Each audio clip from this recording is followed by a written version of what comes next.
Glisser un gros moteur sous le capot d'une petite voiture, ça a toujours été la recette d'un succès.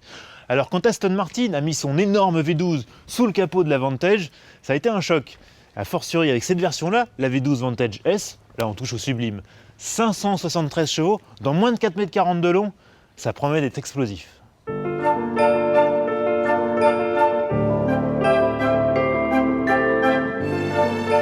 Downsizing, coque en carbone, boîte à double embrayage, les supercars font un saut de technologie afin d'améliorer toujours leur performance. Un combat au cours duquel l'Aston Martin V12 Vantage S joue les seconds rôles du fait d'un âge canonique, 10 ans. Alors, point ici de turbo ou de carbone, mais une coque en aluminium riveté collé dans laquelle prend place le désormais fameux V12 Aston Martin. Une unité héritée de la Vanquish, assemblée à la main, affichant 5,9 litres de cylindrée et 573 chevaux au compteur. Côté style, la V12 Vantage S se distingue par ses ouïes sur le capot ainsi que par de nombreux éléments de carrosserie en carbone. Elle affiche surtout des proportions rares avec un long capot et une allure ramassée assez irrésistible. Le tout enveloppé dans l'élégance caractéristique des productions Aston. Bon, y a pas à dire, c'est une belle voiture, c'est de la belle ouvrage. Mais enfin quand même, elle a été lancée il y a 10 ans, et en 10 ans, elle n'a évolué qu'à la marge. Il faudrait quand même un petit peu d'air frais chez Aston Martin, ça ferait pas de mal. De son côté, l'habitacle Fleurbon le fait main avec un cuir omniprésent et de jolis détails comme les compteurs s'inspirant de l'horlogerie. Le vaste choix de coloris et matériaux permet de se composer une voiture selon ses goûts avec une ambiance plus ou moins sportive. À l'intérieur, la nouveauté, c'est cette console centrale reprise de la Vanquish, qui est un petit peu plus intuitive que la multitude de boutons qu'on avait auparavant. Bon, pour le reste, on est très bien installé, avec des sièges qui maintiennent bien le corps.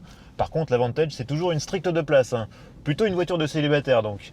De célibataire un petit peu argenté, bien sûr.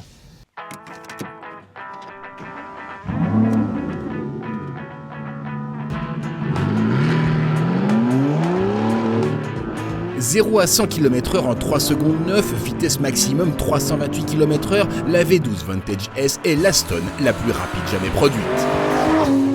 Et en plus, côté échappement, elle reprend des éléments de la 177. Vous savez, l'hypercar Aston Martin en série ultra limitée. Donc autant dire que niveau musicalité, on est servi.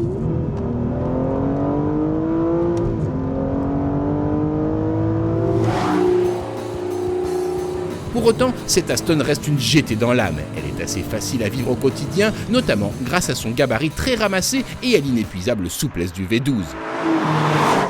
La direction est douce, les suspensions assez tolérantes et le moteur sait se faire discret lorsqu'il le faut. Seule la boîte robotisée à simple embrayage montre ses limites. Trop lente, elle hésite parfois entre deux rapports. En conduite sportive, c'est une autre histoire. Bon, pour être clair, la V12 Vantage S, c'est pas le genre de sportive au volant de laquelle on s'ennuie. Parce qu'entre la puissance élevée et l'empattement rikiki, il y a un peu de travail. Quand on veut conduire en mode sport, faut être bien concentré, avoir les deux mains sur le volant. Et d'un autre côté, c'est un vrai fauve qu'il faut domestiquer, et du coup, ça fait toute sa saveur. Sur route bosselée, il faudra en effet rester attentif, car l'amortissement a toutes les peines du monde à maintenir les roues au contact du sol.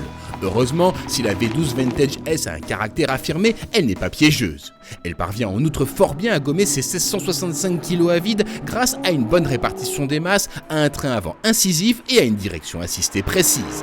Alors cette boîte de vitesse, au final, est-ce qu'elle gâche vraiment le plaisir ? C'est sûr qu'en ville, elle n'a pas la douceur et la finesse d'une boîte à double embrayage. D'un autre côté, quand on est vraiment en mode attaque, cette brutalité qu'on ressentait en ville, d'un seul coup, ça devient du caractère, de la force. Et là, ça devient sympa. Bref, à condition que la chaussée ne soit pas trop défoncée, la V12 Vantage S adore être cravachée. Elle n'est pas la plus puissante des supercars, encore moins la plus rapide et certainement pas la plus technologique. Et pourtant, la V12 Vantage S possède un vrai pouvoir d'envoûtement. Agile, mélodieuse et furieusement attachante, elle remet au goût du jour des plaisirs quelque peu oubliés.